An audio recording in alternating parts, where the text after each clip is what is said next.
मेरे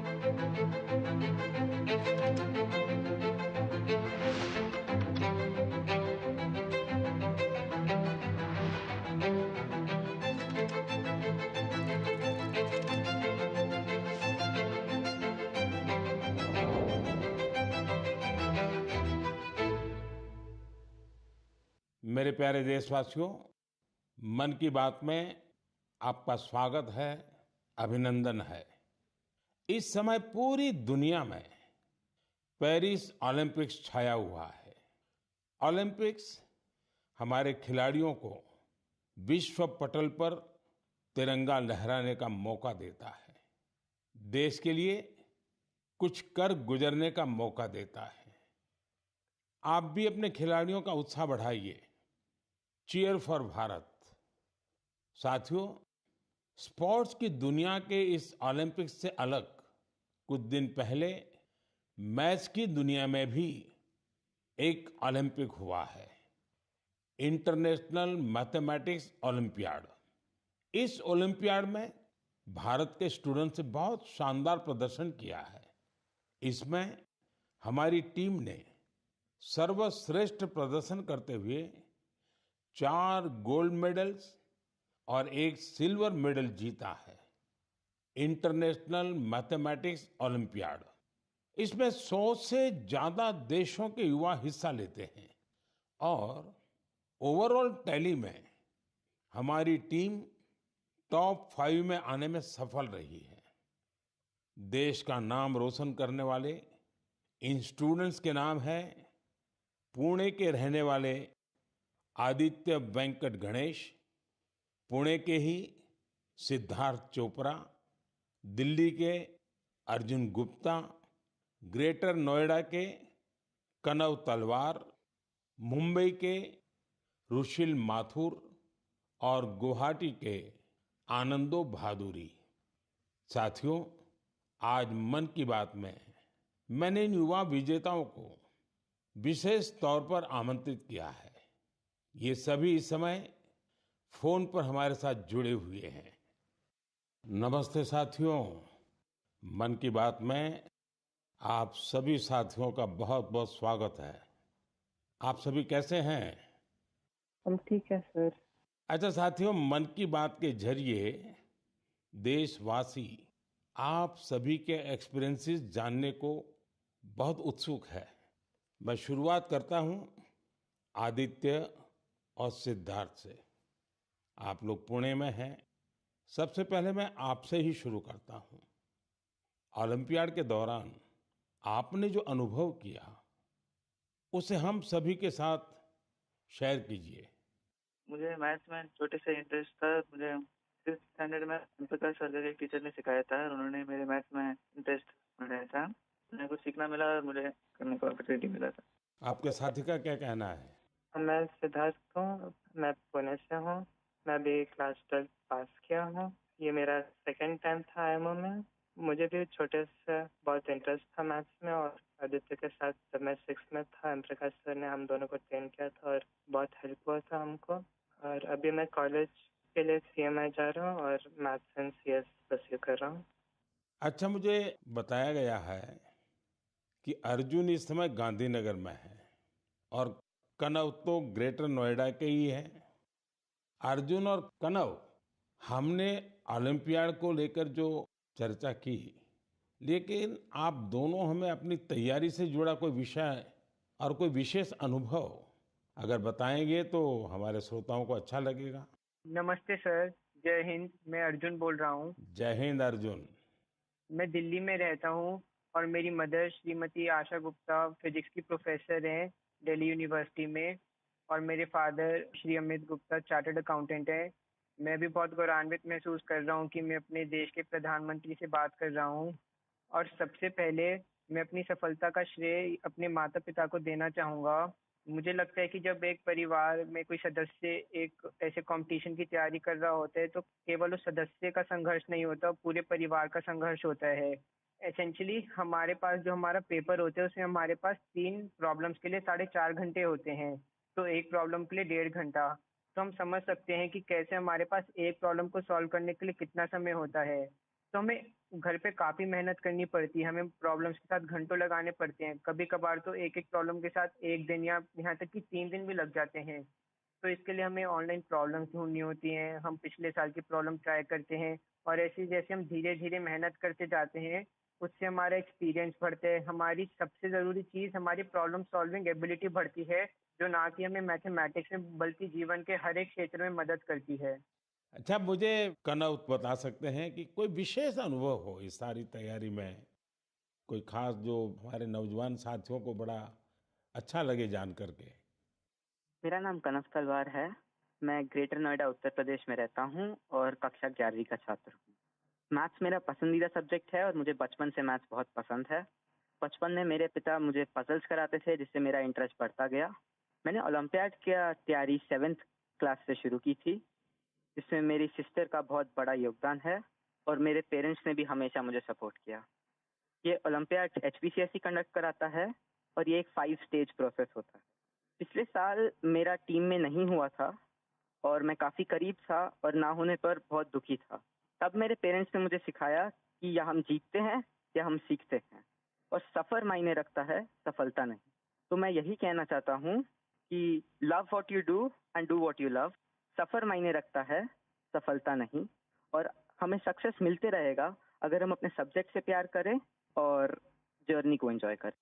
तो कान्हा, आप तो मैथमेटिक्स में भी इंटरेस्ट रखते हो और बोलते हैं ऐसे जैसे आपको साहित्य में भी रुचि है। जी सर, मैं बचपन में डिबेट्स और ओरेटिंग्स भी करता था। अच्छा, अब आइए हम आनंदो से बात करते हैं। आनंदो, आप अभी गुवाहाटी में हैं और आपका साथी रुशील आप मुंबई में हैं। मेरे आप दोनों से एक क्वेश्चन है। देखिए, मैं परीक्षा पे चर्चा तो करता ही रहता हूँ और परीक्षा पे चर्चा के अलावा अन्य कार्यक्रमों में भी मैं स्टूडेंट से संवाद करता रहता हूँ। बहुत से छात्रों को मैथ से इतना डर लगता है, नाम सुनते ही घबरा जाते हैं। आप बताइए कि मैथ से दोस्ती कैसे की जाए? सर, मैं रुशिल माथुर हूँ। जब हम छोटे होते हैं और हम पहली बार एडिशन सीखते हैं, हमें कैरी फॉरवर्ड समझाया जाता है, पर हमें कभी ये समझाया नहीं जाता कि कैरी फॉरवर्ड होता क्यों है। जब हम कंपाउंड इंटरेस्ट पढ़ते हैं, हम ये क्वेश्चन कभी नहीं पूछते कि ये कंपाउंड इंटरेस्ट का फॉर्मूला आता कहाँ से। मेरा मानना ये है कि मैथ्स एक्चुअली एक सोचने और प्रॉब्लम सॉल्विंग की एक कला है, और इसलिए मुझे ये लगता है कि अगर हम सब मैथमेटिक्स में एक नया क्वेश्चन जोड़ दें, तो ये क्वेश्चन है कि हम ये क्यों कर रहे हैं, ये ऐसे क्यों होता है। तो आई थिंक इससे मैथ्स में बहुत इंटरेस्ट बढ़ सकता है लोगों का, क्योंकि जब किसी चीज़ को हम समझ नहीं पाते, उससे हमें डर लगने लगता है। इसके अलावा मुझे ये भी लगता है कि मैथ्स, सब सोचते हैं, एक बहुत लॉजिकल सा सब्जेक्ट है, पर इसके अलावा मैथ्स में बहुत क्रिएटिविटी भी इम्पोर्टेंट होती है, क्योंकि क्रिएटिविटी से ही हम out of the box solutions सोच पाते हैं, जो ओलंपियाड्स में बहुत यूजफुल होते हैं। और इसलिए मैथ ओलंपियाड्स का भी बहुत इम्पोर्टेंट रेलेवेंस है मैथ्स के इंटरेस्ट बढ़ाने के लिए। आनंदो, कुछ कहना चाहेंगे?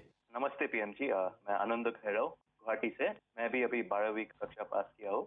यहाँ के लोकल ओलंपियाड में 6th और 7th में करता था, वहाँ से ही हुई। ये मेरी दूसरी आईएमओ थी। दोनों आईएमओ बहुत अच्छे लगे। मैं रुशिल जो कहा उससे मैं सहमत हूँ, और मैं ये भी कहना चाहूंगा कि जिन्हें मैथ से डर है उन्हें धैर्य की बहुत जरूरत है। कि हमें मैथ जैसे पढ़ाया जाता है, क्या होता है, एक फार्मूला दिया जाता है, वो रटा जाता है, फिर उस फार्मूला से ही 100 सवाल ऐसे करने पड़ते हैं, लेकिन फार्मूला समझे कि नहीं वो नहीं देखा जाता। सिर्फ सवाल करते ही जाओ, फार्मूला भी रटा जाएगा, और फिर एग्जाम में अगर फार्मूला भूल गया तो क्या करेगा। इसलिए मैं कहूंगा कि फार्मूला को समझो, जो रुशिल कहा था, तो धैर्य से देखो। अगर फार्मूला ठीक से समझे तो 100 सवाल नहीं करने पड़ेंगे, 1-2 सवाल से ही हो जाएंगे, और मैथ्स को डरना भी नहीं है। आदित्य और सिद्धार्थ, आप जब शुरू में बात कर रहे थे तब ठीक से बात हो नहीं पाई। अब इन सारे साथियों को सुनने के बाद आपको भी जरूर लगता है कि आप भी कुछ कहना चाहते होंगे। क्या आप अपने अनुभव अच्छे ढंग से शेयर कर सकते हैं? बहुत सारे दूसरे देशों से इंटरैक्ट किया था, बहुत सारे कल्चर्स थे, और बहुत अच्छा था दूसरे स्टूडेंट्स से इंटरैक्ट करने के, और बहुत सारे फेमस मैथमेटिशियंस थे। हाँ आदित्य। बहुत अच्छा एक्सपीरियंस था मैम। उधर हमें उन्होंने बर्थ सिटी को घुमा के दिखाया था, उधर बहुत अच्छे अच्छे व्यूज दिखे थे और पार्क्स लेके गए थे, और हमें ऑक्सफोर्ड यूनिवर्सिटी को भी लेके गए थे, तो वो भी बहुत अच्छा अनुभव था। चलिए साथियों, मुझे बहुत अच्छा लगा आप लोगों से बात करके। और मैं आपको बहुत बहुत शुभकामनाएं देता हूं, क्योंकि मैं जानता हूं इस प्रकार के खेल के लिए काफी फोकस एक्टिविटी करनी पड़ती है, दिमाग खपा देना पड़ता है। और परिवार के लोग भी कभी कभी तंग आते हैं कि ये क्या गुणा भाग करता रहता है। लेकिन मेरी तरफ से आपको बहुत बहुत शुभकामनाएं हैं। आपने देश का मान बढ़ाया है, नाम बढ़ाया है। धन्यवाद दोस्तों। Thank you sir. धन्यवाद। Thank you. Thank you sir. जय हिंद। धन्यवाद सर। जय हिंद, जय हिंद। आप सभी स्टूडेंट से बात करके आनंद आ गया। मन की बात से जुड़ने के लिए आप सभी का बहुत बहुत धन्यवाद। मुझे विश्वास है कि मैथ्स के इन युवा महारथियों को सुनने के बाद दूसरे युवाओं को मैथ्स को एंजॉय करने की प्रेरणा मिलेगी। मेरे प्यारे देशवासियों, मन की बात में अब मैं उस विषय को साझा करना चाहता हूं जिसे सुनकर हर भारतवासी का सिर गर्व से ऊंचा हो जाएगा। लेकिन इसके बारे में बताने से पहले मैं आपसे एक सवाल करना चाहूंगा। क्या आपने चराई देऊ मैदान का नाम सुना है? अगर नहीं सुना तो अब आप ये नाम बार बार सुनेंगे और बड़े उत्साह से दूसरों को बताएंगे। असम के चराई देऊ मैदान को यूनेस्को वर्ल्ड हेरिटेज साइट में शामिल किया जा रहा है। इस लिस्ट में यह भारत की 43वीं लेकिन नॉर्थ ईस्ट की पहली साइट होगी। साथियों, आपके मन में ये सवाल जरूर आ रहा होगा कि चराई देऊ मैदान आखिर है क्या और ये इतना खास क्यों है? चराई देऊ का मतलब है shining city on the hills, यानी पहाड़ी पर एक चमकता शहर। ये अहोम राजवंश की पहली राजधानी थी।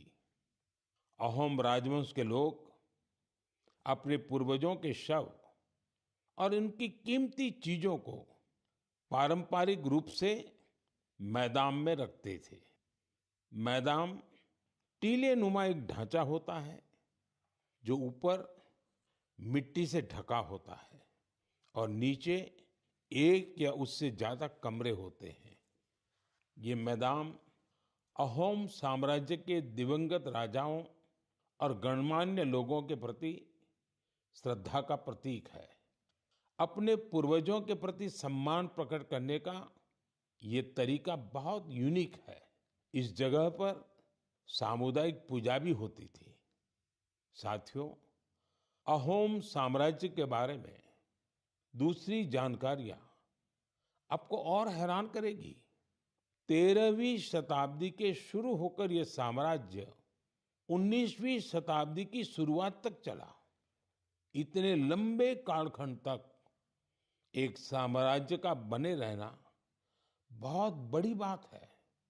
शायद अहोम साम्राज्य के सिद्धांत और विश्वास इतने मजबूत थे कि उसने इस राजवंश को इतने समय तक कायम रखा। मुझे याद है कि इसी वर्ष 9 मार्च को मुझे अदम्य साहस और शौर्य के प्रतीक महान अहोम योद्धा लसित बोरफुकन की सबसे ऊंची प्रतिमा के अनावरण का सौभाग्य मिला था।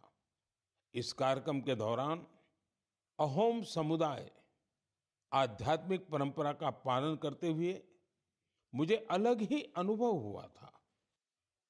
लसित मैदान में अहोम समुदाय के पूर्वजों को सम्मान देने का सौभाग्य मिलना मेरे लिए बहुत बड़ी बात है। अब चराई देऊ मैदान के वर्ल्ड हेरिटेज साइट बनने का मतलब होगा कि यहाँ पर और अधिक पर्यटक आएंगे।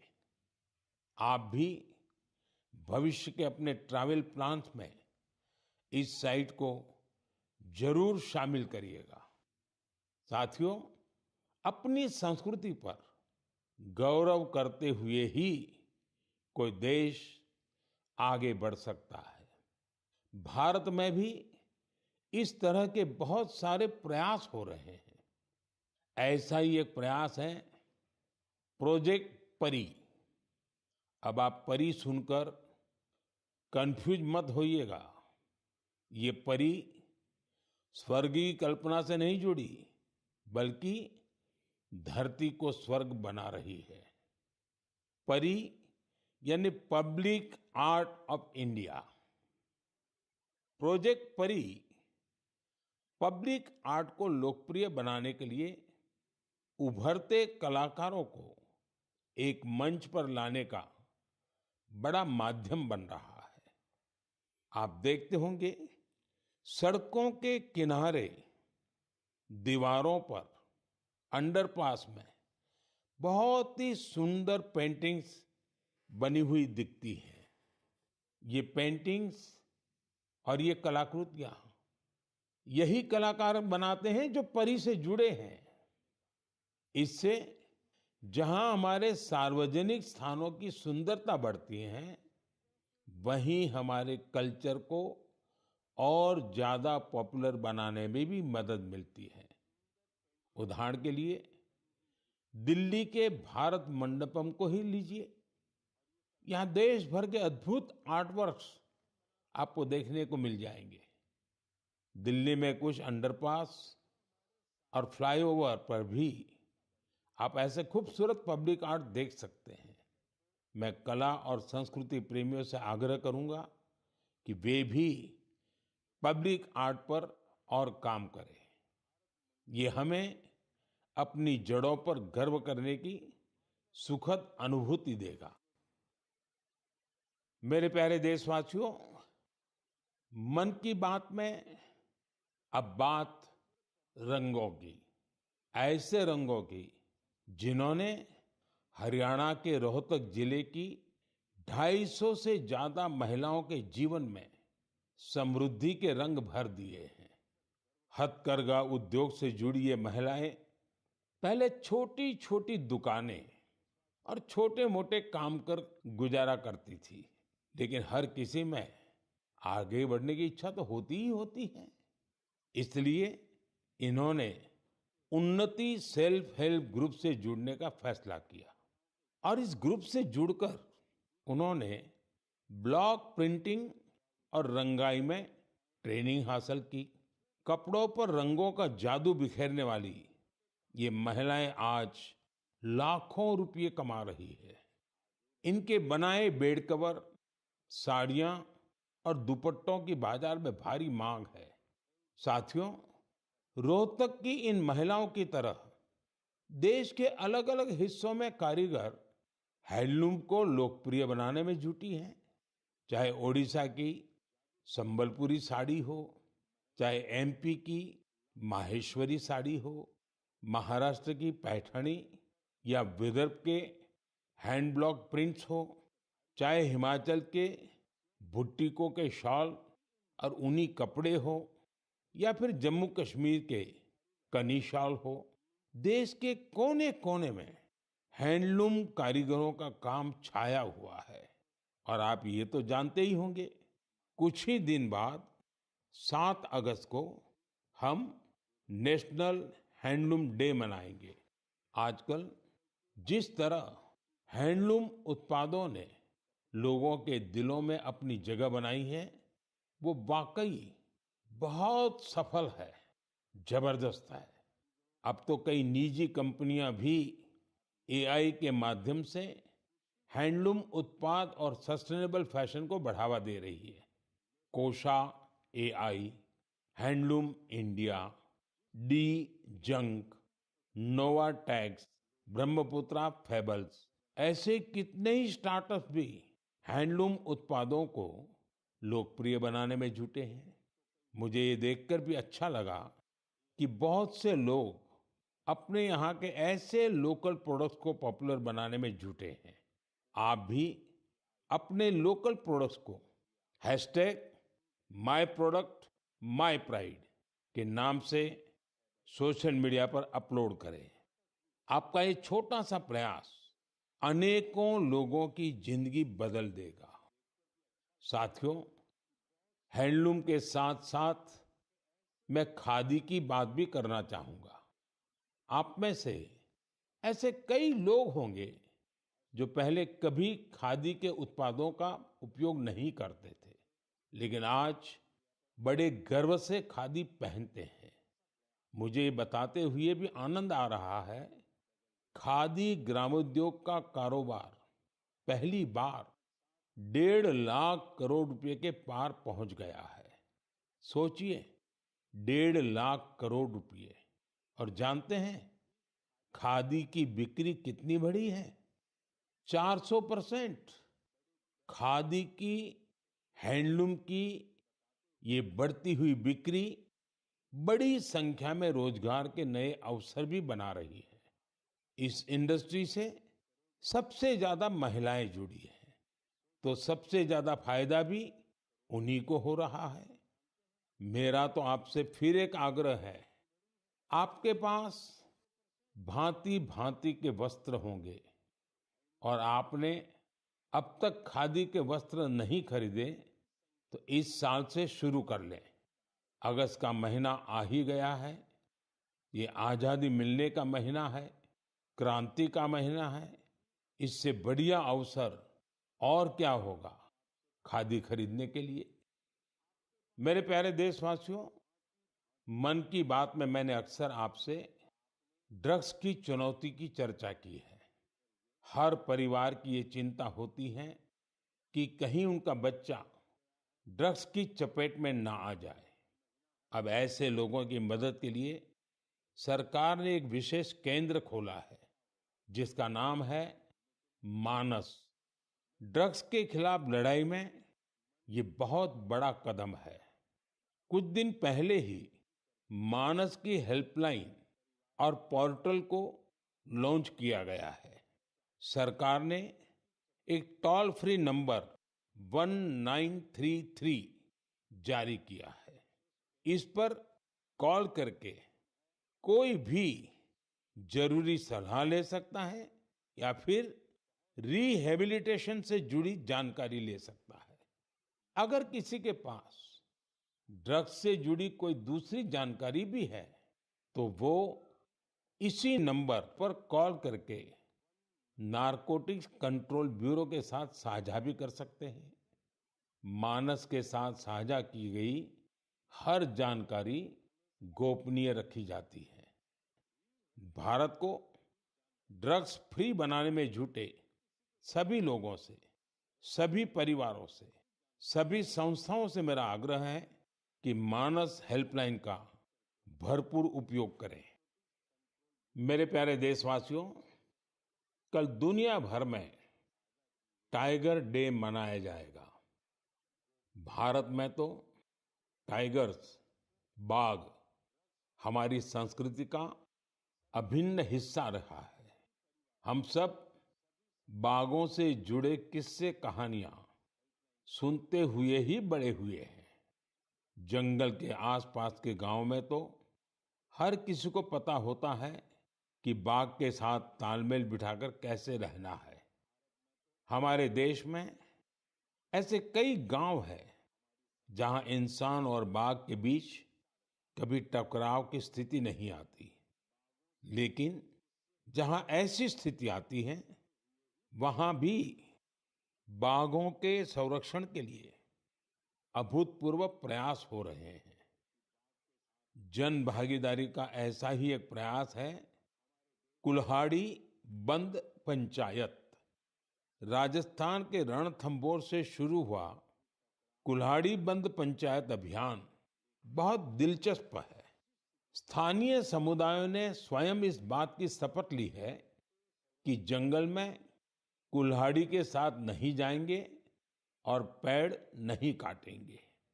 इस एक फैसले से यहाँ के जंगल एक बार फिर से हरे भरे हो रहे हैं और बाघों के लिए बेहतर वातावरण तैयार हो रहा है।